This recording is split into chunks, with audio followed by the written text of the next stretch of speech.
Good morning दोस्तों, welcome to the साहित्य अकादमी। साहित्य अकादमी में आपका स्वागत है। आइए हम समास टॉपिक को पढ़ते हैं। यह टॉपिक एक महत्वपूर्ण टॉपिक है। इस समास के माध्यम से हम समास के परिभाषा, प्रकार और इसके भेद तथा कुछ इस पर आधारित प्रश्नों के बारे में भी जानकारी प्राप्त करेंगे। समास का शाब्दिक अर्थ होता है संक्षेपीकरण। संक्षेपीकरण कहने का तात्पर्य है कि किसी बड़े बात को या वाक्य को छोटे शब्दों में कह देना। अगर समास की परिभाषा देखें तो जब दो या दो से अधिक शब्दों को मिलाकर कोई एक नवीन शब्द और वह शब्द सार्थक शब्दों के साथ हो या शब्दों के साथ आए तब वह समास कहलाता है। समास के दो पद होते हैं। पहले पद को पूर्व पद बोलते हैं, दूसरे पद को उत्तर पद। पूर्व पद और उत्तर पद को समझने के लिए आसान शब्दों में हम कह दें कि चरण, कमल। तो चरण कमल में हम कह सकते हैं कि चरण जो है हमारा पूर्व पद है और कमल जो है उत्तर पद है। ठीक है। अब आइए समास के प्रकार के बारे में जानते हैं। समास के कुल 6 प्रकार बताए गए हैं। समास के 6 प्रकार बताए गए हैं, जिसमें से पहले समास को अव्ययीभाव समास कहते हैं। दूसरा समास है तत्पुरुष समास। तीसरा है कर्मधार समास। चौथा है द्विगु समास। 5वें नंबर पर आता है द्वंद्व समास। 6ठे नंबर पर आता है बहुव्रीहि समास।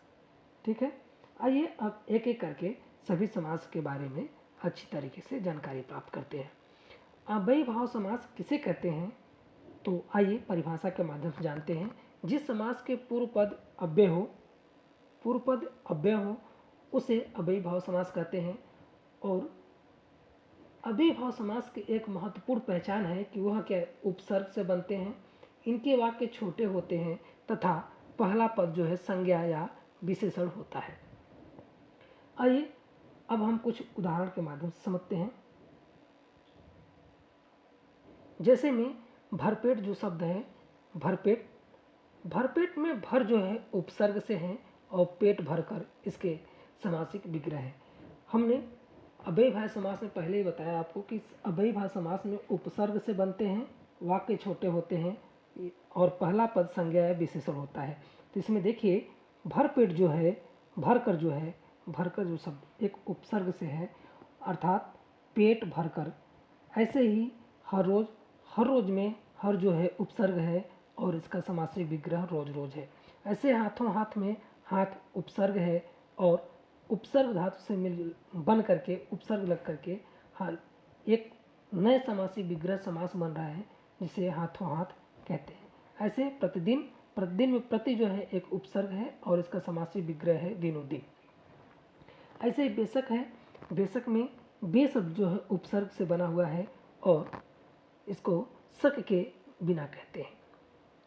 अनुरूप में अनु जो है धातु से बना हुआ है और रूप के अनुसार इसका समासिक विग्रह है। ऐसे भरकस में भर जो है उपसर्ग है और पूरी शक्ति से, कस का मतलब होता है पूरी शक्ति से और भरकस का मतलब हो गया पूरी शक्ति से। ठीक है। अब आइए अगला समास देखते हैं कि अगले समास के बारे में पढ़ते हैं। अगला समास है तत्पुरुष समास। तत्पुरुष समास में जिस समास के पूर्व पद विशेषण होने के कारण गौण हो तथा उत्तर पद विशेष होने के कारण प्रधान हो, वहाँ तत्पुरुष समास होता है। आप ध्यान दें कि पूर्व पद क्या होना चाहिए, पूर्व पद विशेषण होने के कारण गौण हो जाएगा और उत्तर पद विशेष होने के कारण प्रधान हो जाएगा। इसका मतलब कि जो पूर्व पद है वो गौण होगा, विशेषण होगा और गौण होगी, उसकी महत्ता कम होगी। उत्तर पद जो विशेष है उसकी प्रधानता ज़्यादा होगी। जैसे हमने लिखा है एक जेब कतरा शब्द। जेब कतरा में जेब जो शब्द है इसकी एक विशेषण है किसके, कतरा का, लेकिन जेब जो है वह विशेषण होने के कारण ये गौण है, जबकि उसकी विशेष जो शब्द है वो कतरा, उसकी प्रधानता किसकी है, कतरे की है। तो अब आप इस कह सकते हैं कि समास के कुछ प्रकार भी बताए गए हैं, जिसमें समास के 6 प्रकार बताए गए हैं और पहला समास होता है कर्मधार समास। ये 6 प्रकार जो हैं वो कारक विभक्ति को आधार बनाकर बताए गए हैं। वैसे कारक विभक्ति के 8 प्रकार बताए गए हैं, लेकिन समास में हम 6 ही कारक विभक्तियों को लेते हैं, जिसमें से पहला कारक विभक्ति हमारा है कर्म तत्पुरुष समास। कर्म तत्पुरुष समास में जहाँ पर कर्म तत्पुरुष समास का लोप हो जाए वहाँ कर्म तत्पुरुष समास होता है। जैसे जेब कतरा के जो शब्द लिखा गया है, जो समासिक पद है, समासिक पद का जब विग्रह करते हैं तो हमें जेब को कतरने वाला मिलता है। ऐसे ही कतरने वाला रहेगा यहाँ पे। और ऐसे ही यश प्राप्त शब्द में यश को प्राप्त को जो है कर्म कारक विभक्ति का संकेत कर रहा है। और जैसे ग्राम को जाना। अब आइए ऐसे ही कर्म तत्पुरुष समास के बारे में देखते हैं। दूसरा है कर्म तत्पुरुष समास। कर्म तत्पुरुष समास में के, से, के द्वारा, इसके विभक्ति है चिन्ह है से, के द्वारा। जहाँ पे कर्ण तत्पुरुष समास का लोप हो जाए अर्थात से के द्वारा का लोप हो, वहाँ कर्ण तत्पुरुष समास होता है। जैसे प्रेमाकुल। प्रेमाकुल में देखें तो प्रेमा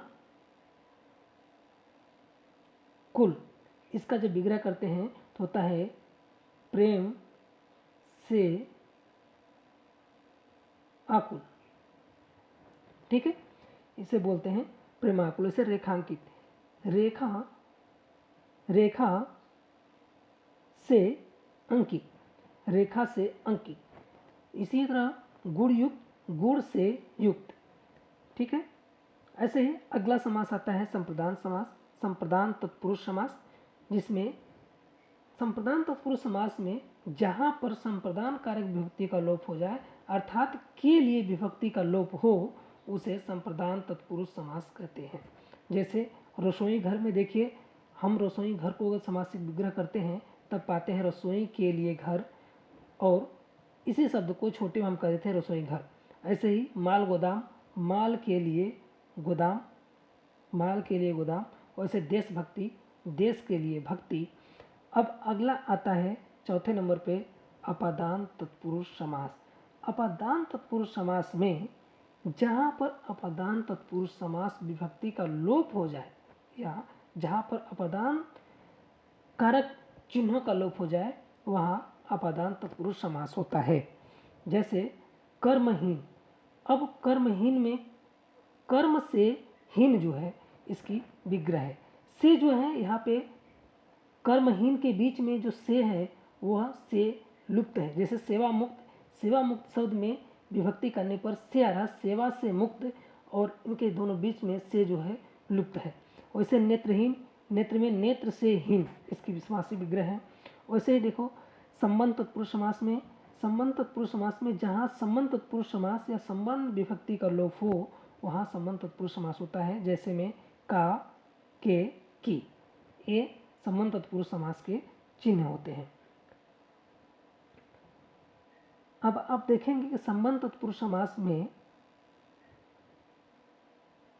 की पहचान की बात करें या समझने की बात करें तो आप देखें कि राजकुमार शब्द है, राजकुमार में इसका समासी विग्रह होता है राजा का कुमार। और इसको अब राजा का कुमार इसको ऐसे लिखते हैं, राजकुमार लिखा है, और इसका जब समासी विग्रह करते हैं तब लिखते हैं राजा का कुमार। और ये जो का शब्द है यह संबंध तत्पुरुष समास की पहचान कराता है। ऐसे ही आप देखेंगे तो सिर दर्द, सिर का दर्द, ग्राम पंचायत, ग्राम की पंचायत आदि शब्द होते हैं। अब आप देखें तो एक नया इसी में अंतिम शब्द और आता है जिसका नाम अधिकरण तत्पुरुष समास। अधिकरण तत्पुरुष समास उस समास को कहते हैं जहाँ अधिकरण विभक्ति का लोप हो जाए। और जैसे देखिए सब देखिए कि जग बीती, जग बीती में जग पर बीती शब्द है और पर विभक्ति जो है लोप है। अधिकरण तत्पुरुष समास में और पर दो विभक्ति हैं जो दोनों विभक्ति अधिकरण तत्पुरुष समास की पहचान को बताती हैं। ऐसे ही सरलागत का देखिए, सरलागत में कौन सी विभक्ति है या कौन सा समास है, तो आप कहेंगे कि अधिकरण तत्पुरुष समास है। वो कैसे पहचान हुआ, क्योंकि सरलागत का समासी विग्रह करके हम सरल में आगत को निकालते हैं। ऐसे ही पुरुषोत्तम को देखें तो पुरुषों में उत्तम, पुरुषों में उत्तम जो है में जो है यहाँ पर एक समासी विग्रह है।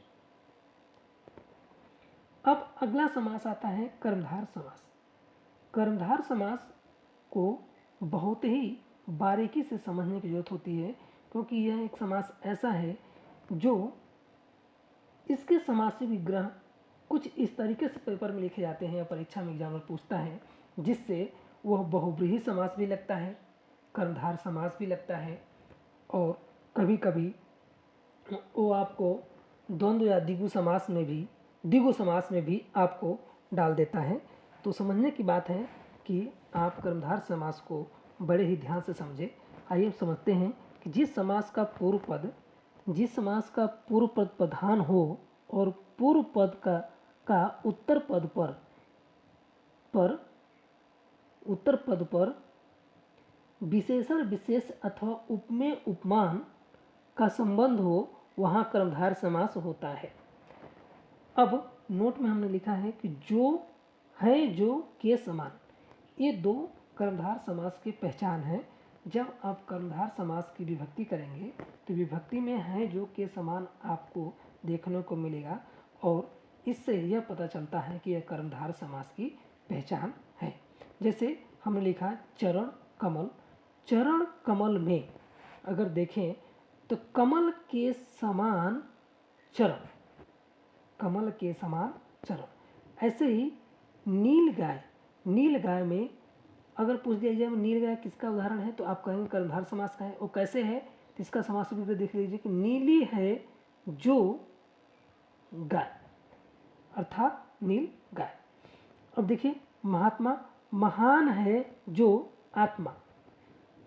ऐसे ही नील गगन, नीला है जो गगन। तो ये कर्मधार के कुछ उदाहरण है। अब अगला समास जो आता है उस समास को बोलते हैं बहुव्रीहि समास। बहुव्रीहि समास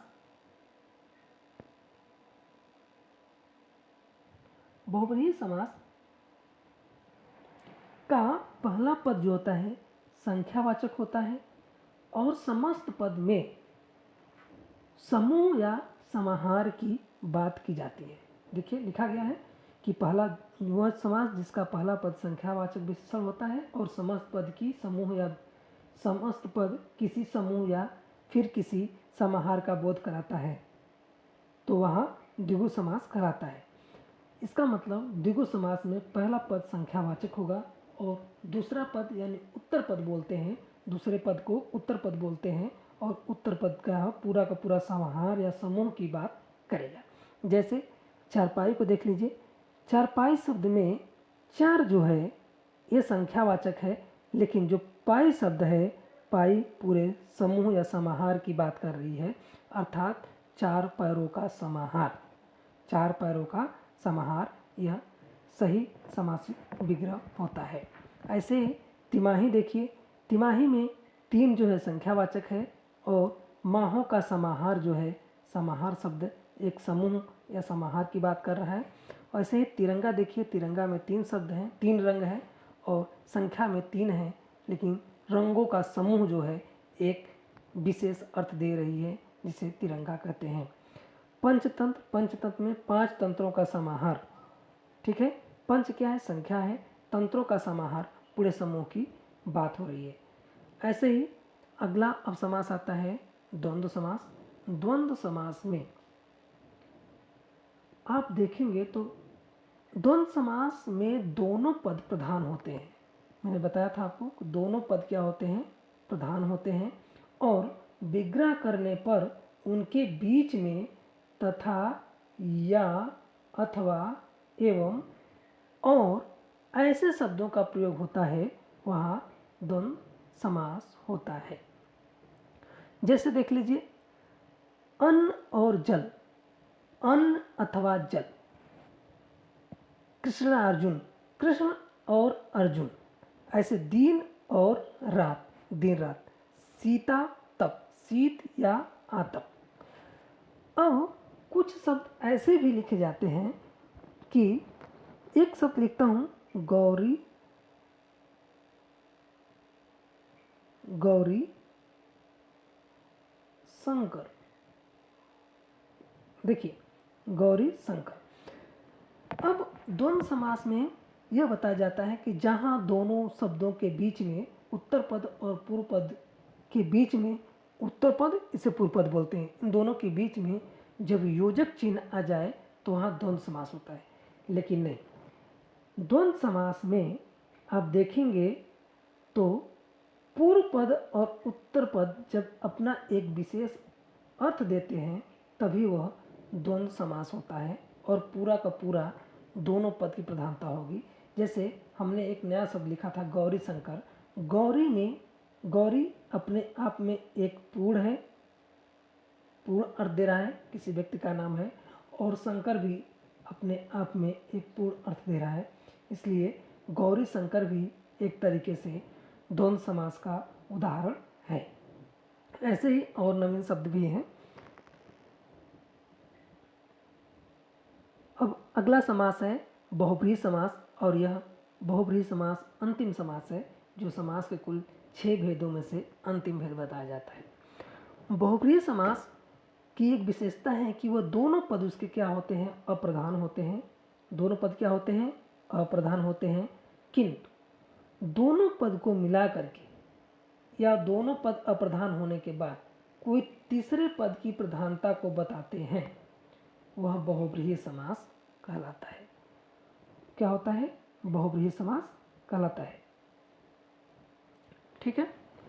अब देखिए, बहुब्रीहि समास में एक शब्द है चतुर्भुज।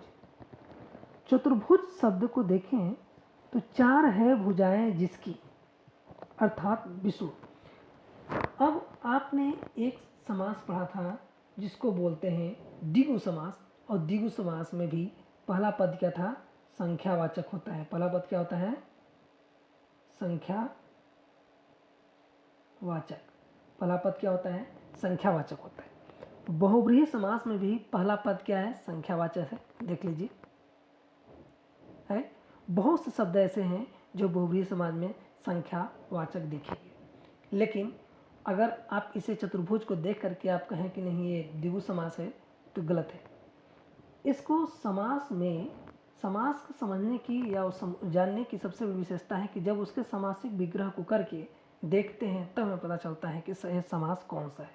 चतुर्भुज को आप एक तरीके से समास विग्रह करें तो आप देखेंगे तो चतुर्भुज की समासिक विग्रह होती है 4 हैं भुजाएं जिसकी, अर्थात विष्णु।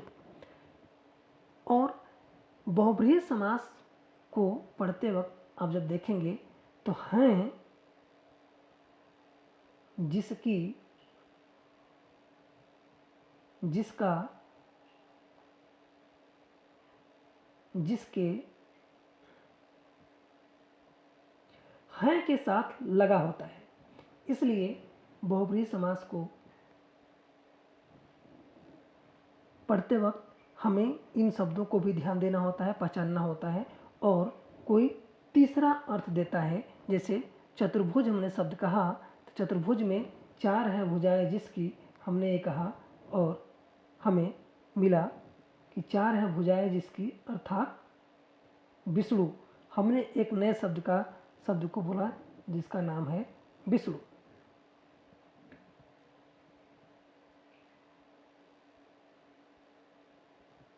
ऐसे हैं गिरिधर। गिरिधर मतलब गिरि पर्वत को धारण करने वाला, गिरि पर्वत को धारण करने वाला अर्थात कृष्ण। चक्रपाणी, चक्र है जिसके हाथों में विष्णु। नीलकंठ, नीला है जिसका, जिसका होगा यहाँ पे, जिसका कंठ अर्थात शिव। अब देखें कि यह पूरा का पूरा अपने आप में एक बहुब्रीहि समास है। तो हम उम्मीद करते हैं कि ये वीडियो आपको अच्छी लगी होगी। अगर ये वीडियो आप अच्छी लगी हो तो लाइक सब्सक्राइब जरूर करें और ऐसे ही वीडियो देखते रहने के लिए तब तक के लिए धन्यवाद। और इसी के साथ एक वीडियो और आएगी जो MCQ के साथ होगी और इसी के उदाहरणों के आधार पर, परिभाषा के आधार पर एक नए उदाहरण के साथ जो पेपर के आधार बना करके, प्रश्नोत्तरी को आधार बनाकर प्रश्नोत्तरी या MCQ फॉर्म में आपको देखने को मिलेगा। तब तक के लिए धन्यवाद।